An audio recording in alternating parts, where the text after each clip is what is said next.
ආයිබෝවන්. අද අපි මේ කාලේ හැමෝටම තියෙන සුලභ රෝගයක් ගැනයි කතා කරන්නේ. සමාජයේ සාමාන්‍යයෙන් කතා කරන්නම් හරි වචනෙන් නෙමෙයි.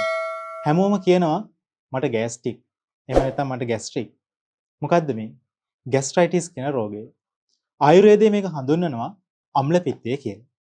දේශීය චිකිත්සාවේදී මේක හඳුන්වනවා බඩේ අම්ල පිත කියලා. බඩේ අම්ල පිත. එහෙම නැත්නම් අම්ල පිත්ත රෝගය.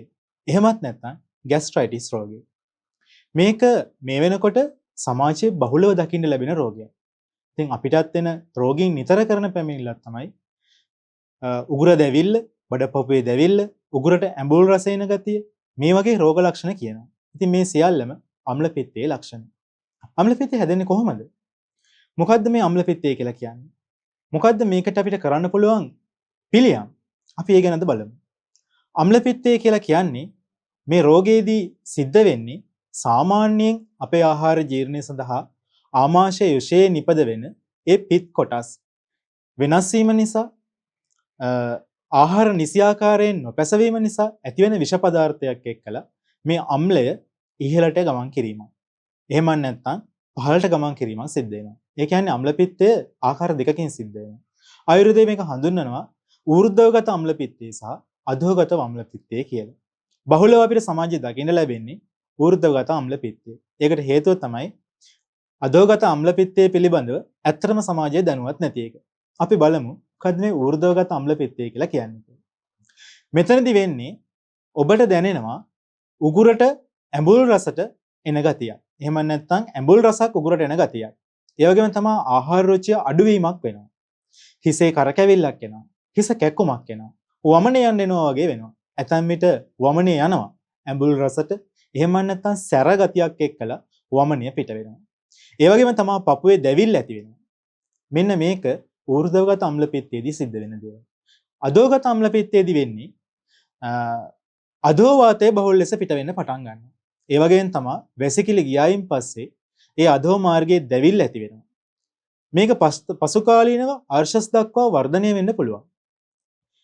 එක්කෝ මල බද්ධය ඇති වෙනවා. එහෙම නැත්නම් අතිසාර ගතියක් ඇති වෙනවා. ඒ කියන්නේ බුරුලට මල පිට වෙනවා. එහෙම නැත්නම් මල පිට වෙන්නේ නැතුව යනවා. මෙන්න මේක අධෝගත අම්ල පිත්තේ දකින්න පුළුවන් ලක්ෂණයක්. ඉතින් මේ අම්ල පිත්තේ ඇතිවන්නේ මම මුලින් සඳහන් කරපු විදිහට මේ ආමාශයේ ඇතිවෙන ආහාර ජීර්ණය සඳහා උපකාර වන අම්ලය. එහෙම නැත්නම් පිත දූෂණයට ලක්වීම.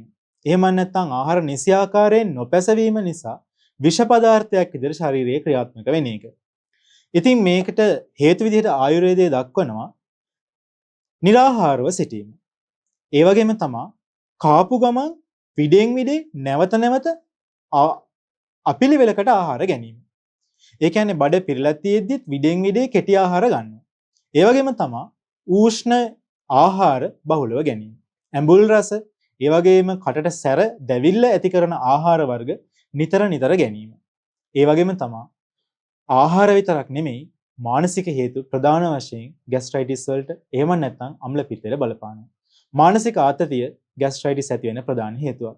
විශේෂයෙන්ම ඉගෙන ගන්න දරුවන්ට විභාග කිට්ටු වෙනකොට ඒ පාඩම් කරන්න ගන්න වෙහෙසත් එක්කලා මනසේ ඇතිවන ආතතියත් එක්කලා අනිවාර්යෙන් අම්ල පිත්ත තත්ත්වයක් ඇති වෙන ගතිය අපිට වර්තමානයේ බහුලව දකින්න ලැබෙනවා. මොකද වුන් පාඩම් කරනකොට ඒ හිතේ ඇතිවන පීඩනය, මානසික පීඩනය අම්ල පිත්තේ දක්වා වර්ධනය වෙලා තියෙනවා. ඒ වගේම තමයි निराहारව සිටීම. ඒ වගේම තමයි රාත්‍රී නිදි මැරීම. ඒ වගේම දවල් නිදා ගැනීම. මෙන්න මේ හේතු අම්ල පිත්ත රෝගය ඇති වෙන්න උපකාරී වෙනවා. එහෙම නැත්නම් හේතු වෙලා තියෙනවා. ඉතින් මේ අම්ල පිත්තය නොසලකා හැරියොත් මොකද වෙන්නේ? අම්ල පිත්තේ දීර්ඝ කාලිනව පවත්වාගෙන ගියොත් මේක නොසලකා හැරියොත් එතනින් පස්සේ මේක බරපතල තත්ත්වයක් දක්වා වර්ධනය වෙන්න පුළුවන්. ඉතින් සාමාන්‍යයෙන් සමාජයේ සුලභව තියෙන නිසා හැමෝටම දකින්න තියෙන නිසා ඇතැම් විට කෙනෙක් මේක නොසලකා හරිනවා. නමුත් නොසලකා හැරීම නිසි ප්‍රතිකාර නොගැනීම නිසා බඩවැල් වල තුවාල ඇතිවීම දක්වා මේක වර්ධනය වෙන්න පුළුවන්. ඒ වගේම තමයි දිගින් දිගටම මේ අම්ලෝද්ගාරය එහෙම නැත්නම් උගුරට ඇඹුල් රස දැනීම කියන එක සිද්ධ වෙනවා නම් ඒ කියන්නේ යාගේ පිත ආමාශයෙන් ඉහළට ගලනාලයේ දිගේ නිතර ගමන් කරනවා. ඒ නිසා ඒ ගලනාලයේ බිත්තිය ආමාශය බිත්තිය විදිහට වෙනස් වෙන්න පටන් ගන්නවා. මේක වෙනම රෝගී තත්ත්වයක්. පසු කාලීනව මේක පිළිකාවක් දක්වා පවා වර්ධනය වෙන්න පුළුවන්. ඒ වගේම තමයි මේ ආමාශයික විෂ ශරීරගත වීම නිසා ශරීරයේ සංදිවල වේදනාව, ඒ වගේම කරකැවිල්ල, සිහිමුර්ජා වීම, ඒ වගේම මානසික රෝග දක්වා අම්ල පිත්තේ වර්ධනය වෙන්න පුළුවන්. ඒ වගේම මම කලින් සඳහන් කරපු විදිහට අධෝගත අම්ල පිත්තය ඇති වුණොත් එහෙම අර්ශස් එහෙම නැත්නම් බඩවැල පාත් වීම, ගුදබ්‍රංශ කියන රෝග තත්ත්වය, ඒ වගේම ගුද මාර්ගයෙන් ලේ පිටවීම, ගුද මාර්ගයේ තුවාල ඇතිවීම වගේ තත්ත්වයන් දක්වා අම්ල පිත්තය අධෝගත වීම බලපාන්න පුළුවන්.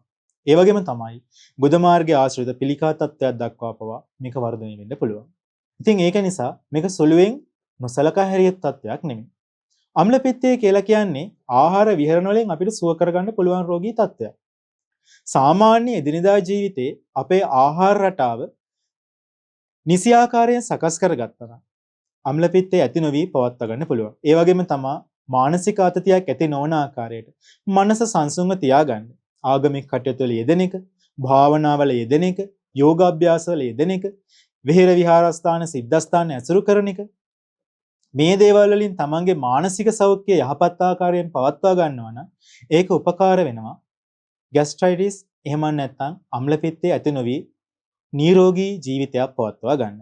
ඒ වගේම තමයි අර මුලින් සඳහන් කරපු ආකාරයට අම්ල පිත්තේට හේතු වෙන ඇඹුල් රස ආහාර, ෂණික ආහාර වර්ග, ඒ වගේම තමයි පිටි අධික ආහාර වර්ග, ගැඹුරු තෙලේ බැදපු තෙල් සහිත, තෙල් බැදුම් සහිත ආහාර බහුලව ගැනීම නවත්වා ගන්න ඕනේ.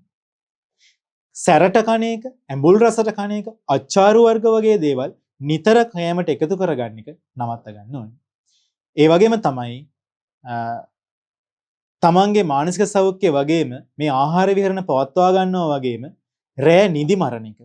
ඒ වගේම දවල් නිදා ගන්නවා වගේ වැරදි විහරණ වලින් වළක්වා ගැනීමත් මේ අම්ල පිත්තේ වළක්වා ගන්න උපකාර වෙනවා. ඒ වගේම තමයි සාමාන්‍ය සරල මේක ප්‍රතිකාරයක් නෙමෙයි. සාමාන්‍ය සරල අම්ල පිත්ත තත්ත්වය ඇති වුණ වෙලාවකදී භාවිතා කරන්න පුළුවන් යම් ප්‍රතිකර්ම කිහිපයක්. මේක සැබෑ ලෙසම ප්‍රතිකාරයක් නෙවෙයි. අම්ල පිත්තය ඇති නොවි පවත්වා ගන්න ඇති කරගන්න පුළුවන් විහරණ කිහිපයක් මම දැන් සඳහන් කරන්නම්. එකක් තමයි දියබත් ආහාරයට ගන්න එක. සතියකට සැරයක්වත් දියබත් ආහාරයට ගන්නවා නම් අම්ල පිත්තය ඇති නොවි නිරෝගී ජීවිතයක් පවත්වා ගන්න එක උපකාර වෙනවා. ඉතින් අපේ පැරණි ගෙවල් වල දියබත් හැදුවා. දැන් දියබත් හදන එක බොහොම අඩු වෙලා තියෙනවා. ඉතින් ඔබට පුළුවන් නම් සතියකට සැරයක් හෝ ඔබේ ආහාර වේලට දියබත් එකතු කරගන්න උදේ කාලයේදී ඒක ગેස්ට්‍රයිටිස් එහෙම නැත්නම් අම්ල පිත්තය වළක්වා ගන්න ඔබට උපකාර වෙනවා. ඒ වගේම තමයි ඉස්සර අතීතයේ බහුලව තිබුණු දෙයක් තමයි කෙහි පිත්තම් කියලා කියන්නේ. සමහර විට වර්තමානයේ ඉන්න කට්ටිය මේක දන්නේවත් නැතුව ඇති. කෙහි පිත්තම් කියන වැලේ කොටලා ඒ ගන්න ඉස්ම මිදෙන්න තිබුණාම ඒ ඉස්ම පෙරලා අරගෙන භාජනයකට දාලා තියපුවාම ජෙලි වගේ මිදෙනවා. ඉතින් මේ ජෙලි එක කිතුල් පැණිත් එක්කලා එහෙම නැත්නම් මී පැණිත් එක්කලා එහෙම නැත්නම් සීනිත් එක්කලා ආහාරයට ගන්න පුළුවන්. මේ කෙහි පිත්තම් ජෙලි කියන එක ગેස්ට්‍රයිටිස් එහෙම නැත්නම් අම්ල පිත්තේ වළක්වා ගන්න බොහෝ උපකාර වෙනවා. ඒ වගේම තමයි කෝමාරිකා මදය. කෝමාරිකා මදය පානයක් විදිහට වගේම පැණිත් එක්ක ආහාරයට ගැනීමෙන් අම්ල පිත්තේ වළක්වා ගන්න පුළුවන්. ඉතින් මේ විදිහේ සරල ආහාර එහෙම නැත්නම් සරල විහරණ අපේ ජීවිතයට එකතු කර ගැනීමෙන් අනාගතයේ බොහෝ පීඩා ඇති වෙන්න පුළුවන්. අපි වැඩි සැලකිල්ලක් නොදක්වන හැබැයි හැමෝම පීඩා විඳින මේ ગેස්ට්‍රයිටිස් තත්ත්වය ඔබට සුව කරගන්න පුළුවන්. මේක කල්ගත වෙලා නම් බොහෝ කාලයක් තිස්සේ ඔබ අම්ල පිත්ත රෝගයෙන් පීඩා විඳිනවා නම් ඔබ අනිවාර්යෙන් වෛද්‍ය ප්‍රතිකාර සඳහා යොමු විය යුතුයි. ඉතින් ඒ නිසා ඔබ සුදුසුකම්ලත් ආයුර්වේද වෛද්‍යවරයෙක් හෝ එහෙම නැත්නම් බටහිර වෛද්‍යවරයෙක් හෝ මුණ ගැසිලා මේ අම්ල පිත්ත රෝගයට වෛද්‍ය උපදෙස් මත නිසි ප්‍රතිකාර ලබා ගැනීම අනිවාර්යෙන් කරගන්න වෙනවා.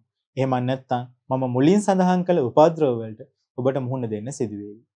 ඉතින් ඒ නිසා මේ පීඩාකාරී අම්ල පිත්ත රෝගයෙන් මිදිලා නිරෝගී ජීවිතයක් පවත්වා ගන්න අපි අපේ ආහාර ඒ වගේම අපේ හැසිරීම රටාවන් අපේ මානසික සෞඛ්‍ය නිසි ආකාරයෙන් පවත්වා ගන්න. දැනටමත් රෝගය වැළඳිලා තියෙනවා නම් නිසි ප්‍රතිකාර අපි ලබා ගන්න.